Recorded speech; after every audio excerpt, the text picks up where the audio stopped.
En tout cas, c'est une fin de saison intéressante pour Fiston Kalala Mayele, mais également une fin de saison surprenante pour ce dernier, parce qu'après un début timide avec l'équipe des Pyramides FC pour sa première saison, personne ne s'attendait à voir Fiston Mayele à ce niveau, parce que vous le savez, s'adapter à un autre pays, à un autre championnat n'a jamais été facile. En Tanzanie, il a été l'élément clé de cette équipe de Young Africa. Il a permis à Young Africa de briller d'abord au pays et briller sur les continents africains en Coupe de la Confédération de la CAF. Il a décidé de partir en Égypte, découvrir un nouveau pays, un nouveau championnat. Et lors de ses débuts, beaucoup de Congolais commençaient même à regretter la décision de Fiston Mayele. Mais ce qu'il réalise en ces faits de saison, c'est ce qui prouve que c'est un garçon qui pouvait même s'adapter au football européen. Vous l'avez évoqué, à une seule journée de la fin du championnat, il est désormais à 17 buts, à une seule unité du meilleur buteur de cette compétition. Donc si Mayele est planté un triplé comme lors du dernier match de son équipe, on pourra voir les Congolais finir meilleur buteur de cette compétition. Déjà marqué 3 buts dans un seul match et dans un championnat aussi relevé comme les championnats égyptiens. C'est déjà un signal fort pour les prochains rassemblements des Léopards. Donc, Fiston Mayele sera très attendu dans la tanière des Léopards. Vous savez, ces derniers temps, il y a une forte concurrence sur la ligne d'attaque de la RDC, et il pourra en tout cas être un élément clé de Sébastien Desabre pour les premiers matchs des éliminatoires de la CAN au mois de septembre contre la Guinée, mais également contre l'Éthiopie. Donc c'est déjà Simon Banza de travailler pour mériter une titularisation face à Fiston Mayele, qui déjà d'office est bien parti pour se tailler une place dans les classements de Sébastien Desabre. Il y a Simon Banza qui a démarré la saison et puis ça a été timide parce qu'il n'a pas marqué. Il est rentré sur la pelouse en seconde période. Donc c'est déjà à lui de travailler pour ce début du championnat portugais pour mériter une place des choix. Il y a également Emmanuel Essende qui a trouvé un autre club après un moment du côté du Portugal. Il va jouer la Bundesliga et là, il a une forte concurrence parce que la ligne d'attaque de cette équipe a été renforcée par un Béninois. Donc déjà, c'est aux Congolais de se mettre à l'abri pour être titulaire afin de convaincre Sébastien Desabre. J'ai suivi d'ailleurs une sortie médiatique de Diemersi Mbokani qui voyait dans SND son profil. Donc il a été critiqué pour ses deux premiers matchs avec les Léopards de la RDC, mais Mbokani pense qu'il est important de donner la chance, un temps de jeu suffisant à Emmanuel Essende pour prouver de quoi il est capable, pour marquer beaucoup de buts. Donc, si on aura un Essende avec les profils de Mbokani, qui est jusque-là le meilleur buteur de l'histoire de la sélection nationale, ça pourra être très intéressant. Au-delà de ces trois joueurs, il y a quand même Shadrack Akolo qui brille de mille faits depuis un certain moment du côté du championnat suisse. Il a fini meilleur buteur de cette compétition et il a démarré la saison sur une bonne note. Déjà 4 buts, toutes compétitions confondues en championnat suisse, mais également en Ligue Europa. Donc il a confirmé qu'il méritait ces trophées. Donc déjà c'est un plus pour l'équipe nationale de la RDC. Malheureusement, ce joueur Shadrack Akolo, depuis qu'il est en équipe nationale, il tarde toujours à briller avec les Congolais. C'est maintenant ou jamais pour Shadrack Akolo de se confirmer, d'avoir une place d'un titulaire indiscutable dans l'équipe nationale. Il a ses atouts, il a cette capacité d'être titulaire dans l'équipe nationale, mais il a toujours du mal à se confirmer dans la tanière des Léopards. Espérons que pour les rassemblements du mois de septembre, il va copier ses prestations avec l'équipe des Sénégal en équipe nationale et avoir une place de choix dans l'équipe de Sébastien Desabre.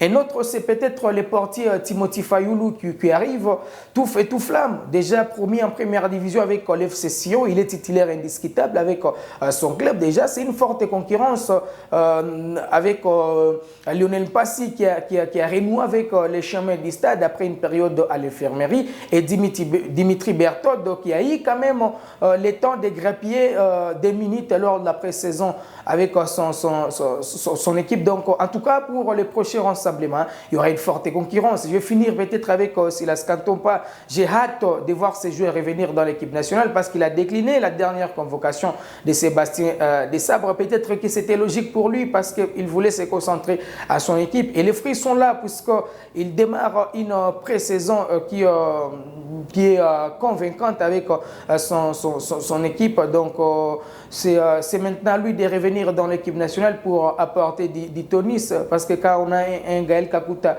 qui décide d'aller évoluer du côté de l'IRA, donc au milieu des terrains, on aura besoin de notre joueur pour combler ces vides de Gaël Kakuta. Parce que moi, je ne vois pas Gaël Kakuta revenir dans l'équipe nationale avec sa décision de partir dans ces plus grands continents d'Asie pour découvrir ces championnats. Donc là, c'est aux jeunes comme Grady Diangana de commencer déjà à se préparer pour prendre la relève de Gaël Kakuta dans cette équipe, ou encore Noah Sadiki qui est très attendu dans la tanière des Léopards. C'est un garçon qui a tourné le dos à la Belgique pour ne serait-ce que porter les maillots de son pays à son jeune âge. On pense qu'il est venu avec cet esprit de patriotisme, porter les maillots de son pays.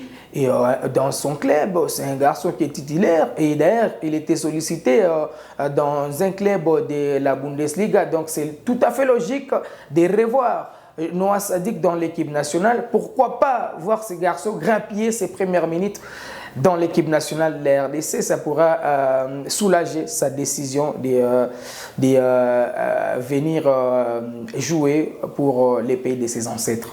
Est-ce qu'avec ces performances des Léopards, la Guinée et l'Éthiopie doivent avoir peur de la RDC?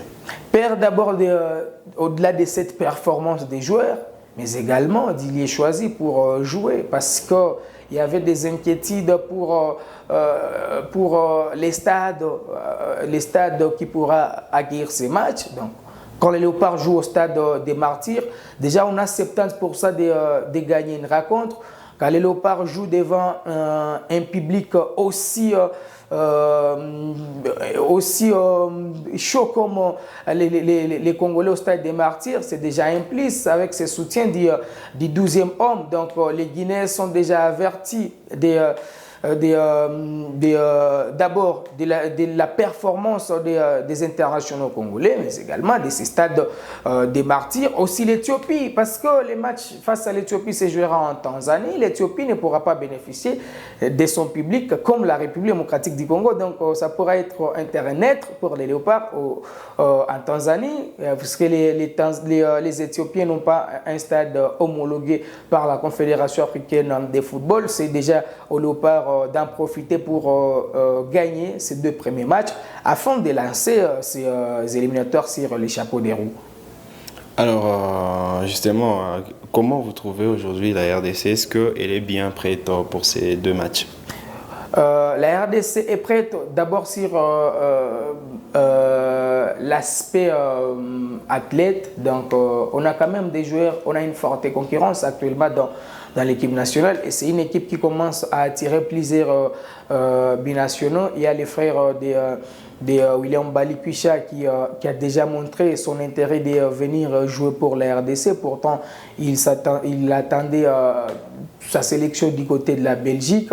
J'ai oublié quand même de parler de William Balikwisha qui a trouvé un autre club.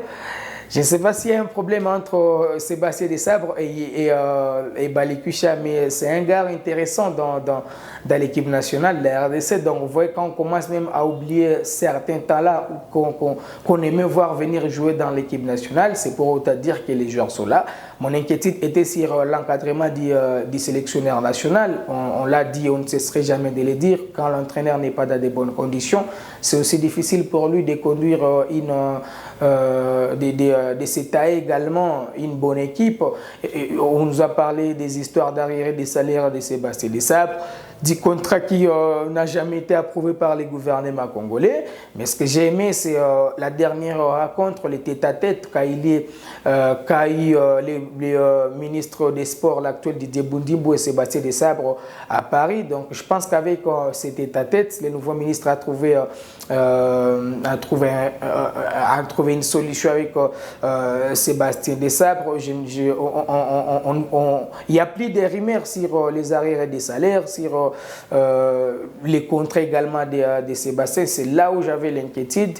Mais déjà avec ces tête-à-tête, avec la prestation des Congolais en Europe, je pense que les Sili nationales et les Walia de l'Éthiopie sont avertis des fauves congolais. Merci beaucoup. Merci.